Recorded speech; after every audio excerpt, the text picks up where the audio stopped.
Hey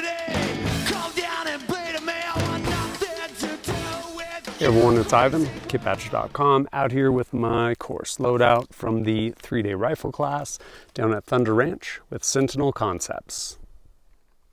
That class down there was pretty awesome, got to do a ton of shooting, and yeah, had a great time. Kind of a merging of Thunder Ranch curriculum with Steve Fisher from Sentinel Concepts, and really cool. Just one, there's tons of overlap, but then also seeing just different ways to approach certain things over the course of those 3 days.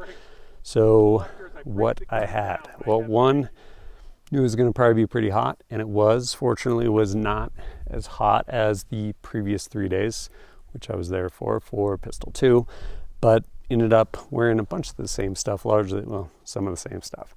Ended up wearing these right here, kind of starting bottom up.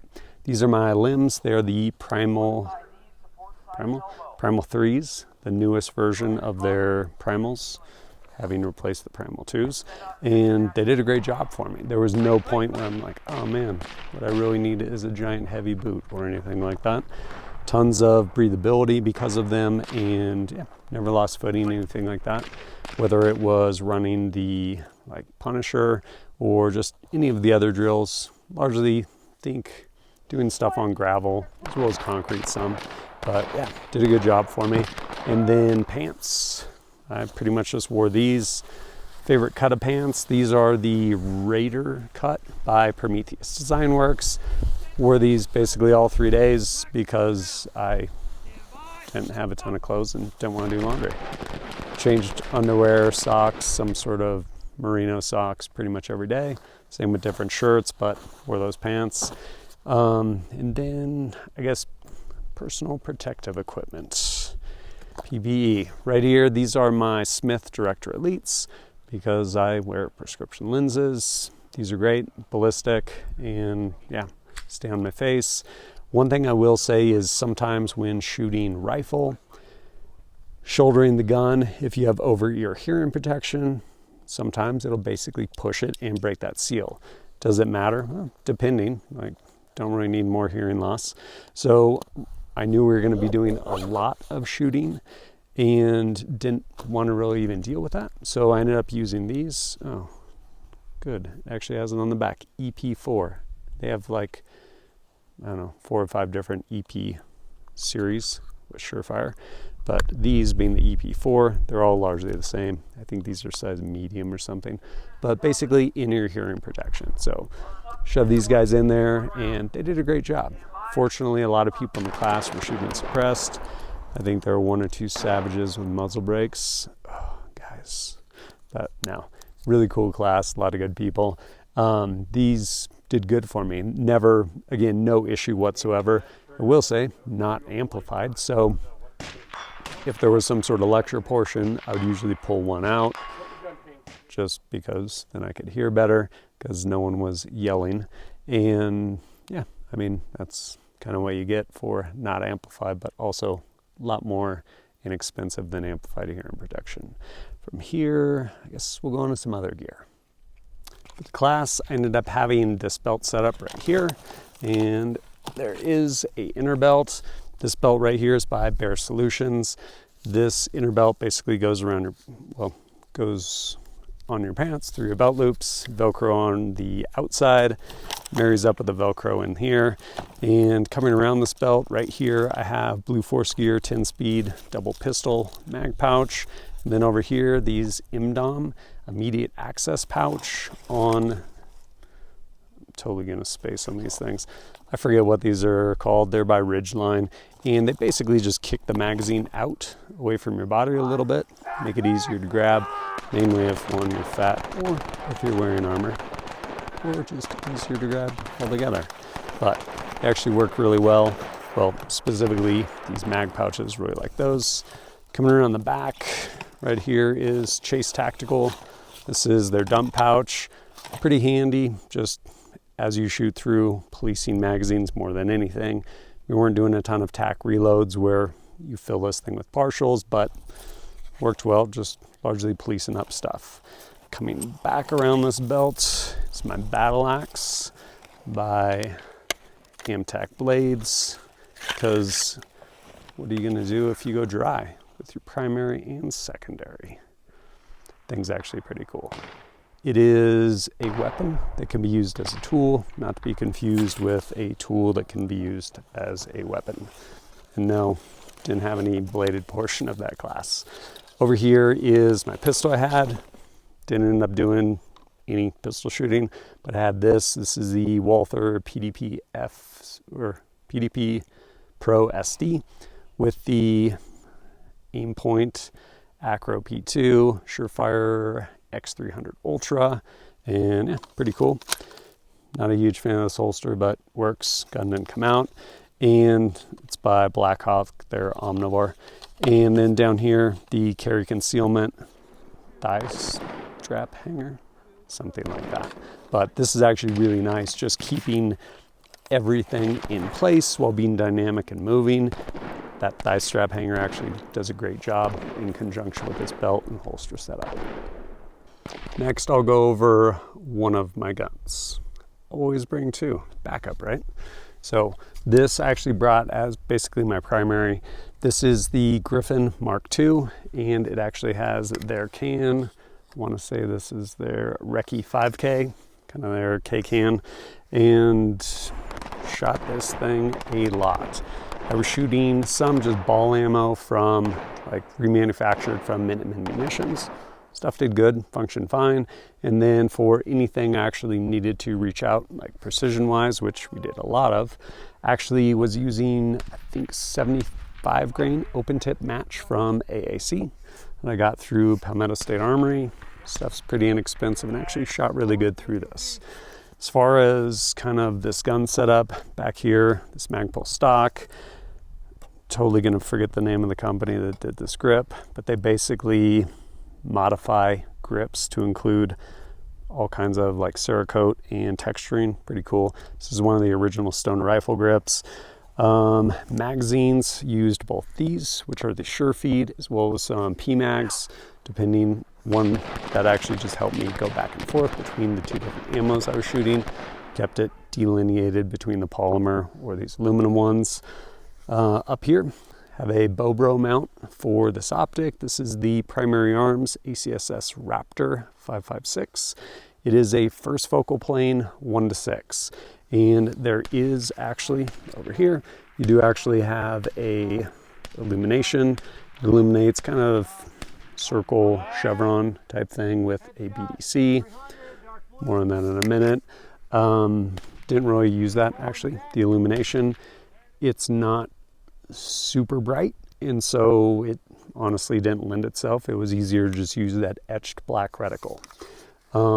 As part of this Bobro mount, there's actually this mount up here where I have one of the Holosuns. This actually has the ACSS Vulcan reticle. It's the 507C, and pretty cool because you have that and you can use it depending on how close something is. Largely we're shooting things further out. Where this actually did come into play was basically shooting at a series of targets at different distances to where I could drop down. Well, I want to do that, but basically drop down, shoot my target, have this thing basically cranked all the way to 6. And then when I had to move, basically transition, see it up top in that reticle, and then drop down, get my hits, move on like that, which was pretty handy. Other than that, did some shooting with it. I will say, because of this mount, haven't reviewed it yet. I forget what it's called, spacing on the name, but return to 0, which is cool. But because of basically that setup, it sits higher than it would otherwise sit. So when we actually did some close shooting and I was using that, there's definitely a pretty large mechanical offset. Not anything you can't overcome, but it's real. For the sling, I was using this padded SierraTac Sling. I actually really like these slings. I've come to realize, as much as I like them, they do most things, but then when it comes to actually like using a sling, building positions and stuff, man, I really like that it's captured tail, but you kind of need something with a tail that you can crank down tighter depending on how your gun's set up. but I made it work for some of our positional stuff. Up here, SureFire Turbo, one of their scout lights, and the 100 Concepts light cap. Didn't really do anything at night, but it was on there. And then this right here is a piece of ARCA that mounts to M-LOK. This one is by Sawtooth Rifles, or Dependabelt. And I actually really like these because I'll show you some of the accessories in a minute, but we're doing a lot of precision stuff, and being able to mount this onto different things or other things onto this definitely assisted in kind of wringing out the precision that I could from this gun. As to other equipment I used, honestly, specifically with this, a couple of things. One, this tripod right here by Ultradyne. It's pretty cool. Carbon fiber extends out pretty far. And then the way this is actually set up, the adjustment right here for the ball head, you basically rotate this, get all your adjustment there, and then you can crank it down. And it's really nice and easy because once, back that out some, once the gun is in there, and it will absolutely, well, once you tighten it down, it'll support it. Probably wants the legs to be extended a little bit more, but basically it made it really easy to adjust this, get where I need to, fine adjustment, and then crank it down, break shots. And having, again, that ARCA open the door for all kinds of things, to include this right here, which is by B&T. B&T? No. I always forget the name of this. It's an Atlas Bipod. I can't remember. I feel like the parent company is something with a B&T maybe. But being able to crank that thing on there, drop the bipod legs, and again, get as stable as possible, trying to, especially initially, like working on getting and refining that zero so that we could do everything else. Really nice to be able to throw this bipod on there, and then when I didn't need it, be able to go ahead and take it off. And something else pretty cool is this piece of gear right here. Open that up. I'm going to space on the name right now, but they basically make this, again, goes on ARCA, and it's essentially this mounting plate. And with it, you can mount it to pretty much any pouch. I have it mounted to this pouch right here. And so what it does is kind of like a bag rider in like PRS. And basically you can throw it on there. So you can throw this over something and it'll be more stable than it would probably otherwise be. And then if you need it off, you just flip that, thing will drop free. And rather than just having a sandbag on here, it's a pouch. So you fill it with whatever you want. I actually think I have a bunch of medical stuff. Yeah, Halo, some combat gauze, all kinds of good stuff in there. And then again, just trying to refine or create a really stable position. Use this most of the time as a rear bag. This is the Tricorne Bag, I want to say, waxed by Cole-Tac. Does a good job, like pretty versatile in how you can use it, and you can get a really solid shooting position, as well as shooting over obstacles with it if you want to do that too. And because why not, had this thing out there. This is my Garmin 0C1, I believe it is. Got this sent out from friends over at Brownells. Pretty handy. It's one of those where super fast to set up. It's going to give you data that, depending on the type of shooting you're doing, probably usable, and don't have to attach to the gun or anything. So just set it up, do some shooting, be like, oh, cool. That's what my velocities are, shooting this like 75 grain open tip match. And then also, since setup is so easy, it's like, hey, does anyone else need velocities for their stuff? And kind of pass it down the line to a couple people and let them shoot it too. I guess before we move on real quick, a note on this optic. It did good. I made it do good. It's a BDC. And so there are limitations with a BDC. Namely, your BDC only works with one gun, with one ammo, one barrel. Like, it works perfectly with one setup, and that was not this setup. And don't get me wrong, like, it works pretty good with a lot of different setups, but you can't refine it like you can basically a mil reticle with either holds or dialing once you kind of figure out your dope. Well, I take that back. You can, it's just there isn't a metric because it's a BDC. And so I might have it in here. I know I had it at one point. Basically went through, this it, found it. We basically went through and figured out in that class exactly where this is shooting at different distances because it's a BDC. So according to the reticle, 300 should be at a certain place on here, 400, it wasn't. And so again, basically with this setup, 12.5, with this can shooting 75 grain open tip match at whatever my velocity was.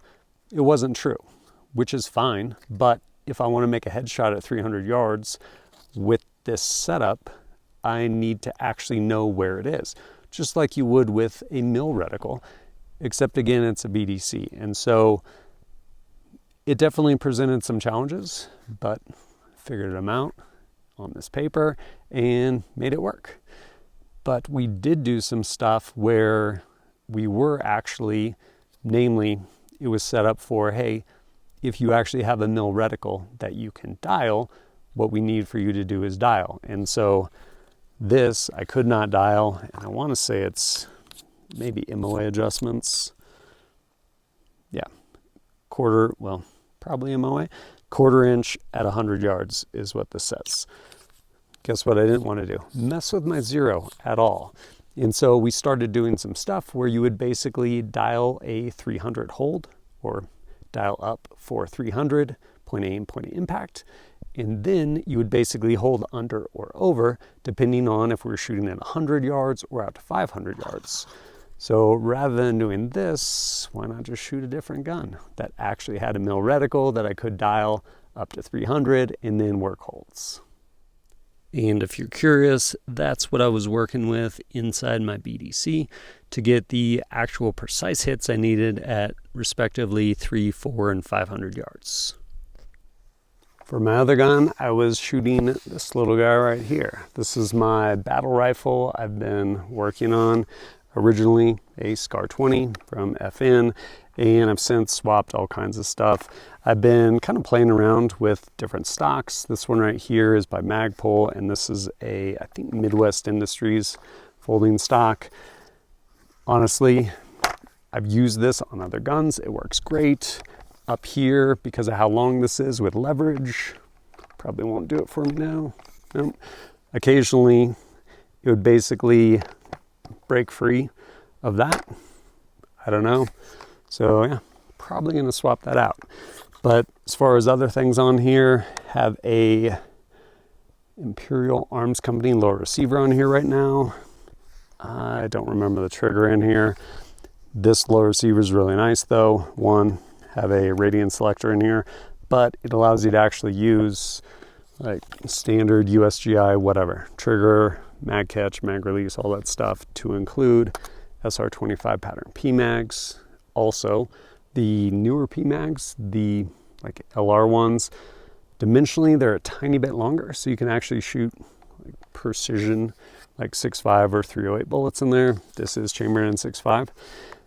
Up here, I have in these worn rings rather. This is the Leupold Mk5 HD 2-10 first focal plane, and it's pretty cool. Exposed turret. Over here, you actually have illumination, and there's an off in between every single setting. Also nice, and it's basically just 1/2 mil increments down, left, right, and you can do all of your work in it. Moving forward, there's actually a bunch of stuff inside here too from Imperial Arms Company, like Light and Bolt Carrier Group, as well as some other companies. Charging handle, Kinetic Development Group. Coming up here, we actually got rid of all that atrocious pick rail from FN, replaced it with M-Lock, so you can actually mount things like this bipod. This setup right here is from Parker Mount Machine. Parker Mount Machine also cut down the barrel on this. was 20 inches, now it's 16, and have the jumbo shim silencer by Q, as well as carburetor adjustable gas block. Oh, so many things on here. But I ended up actually bringing this one because I really like shooting this gun, and I was like, if my other gun goes down, I'll shoot this. And that other gun definitely did not go down, and I finally had the opportunity though to actually shoot this gun when we started doing that, like basically going through the drills of adjusting your optic if you could, which on this I could, basically dialing to 300 yards and then holding over, holding under. This thing did great. And I also had something new that I wanted to try out there. So I did a little bit of shooting with that too, or in conjunction with. I just got these from SIG. They are their Kilo 10K range finding binoculars. They're amazing. Basically, you can create a profile in an app that pairs with these. And so then you have your ballistic solution inside these. Really amazing. Basically, look at whatever you are trying to shoot, hit it, range it, and it'll give you your ballistic solution, at which point you can make your shot. And so I actually paired this, I think like the night before, the end of day one or something like that. Day two, I had the opportunity to shoot this thing.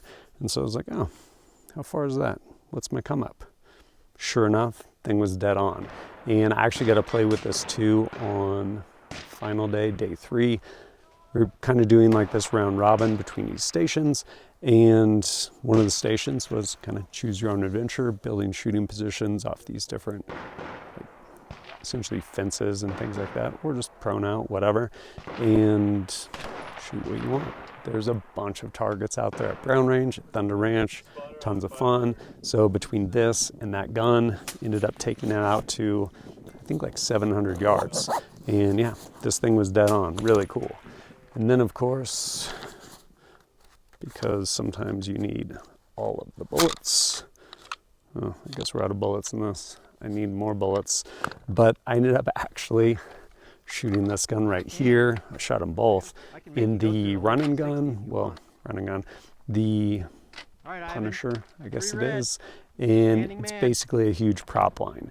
And so, again, shooting both guns, working through, just getting whatever position you could get, try to utilize cover wherever you can, and make your way through and get hits.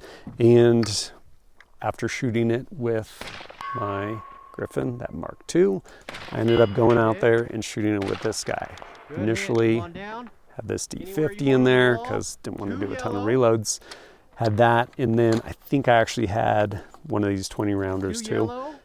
Tons of fun actually shooting this. And I will say, actually really quick to pick up those targets with that reticle in there. Again, just I think it's their TMR, tactical milling reticle, something like that. But yeah, tons of fun shooting that.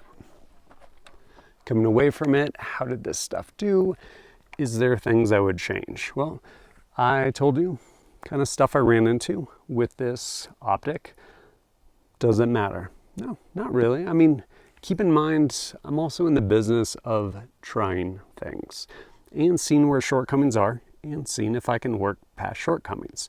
Whether it be the sling that didn't necessarily lend itself to certain like shooting positions, or like I said, this optic not being a mill reticle and kind of having to kind of figure out like where it actually impacts on the BDC in there. Can you see yellow?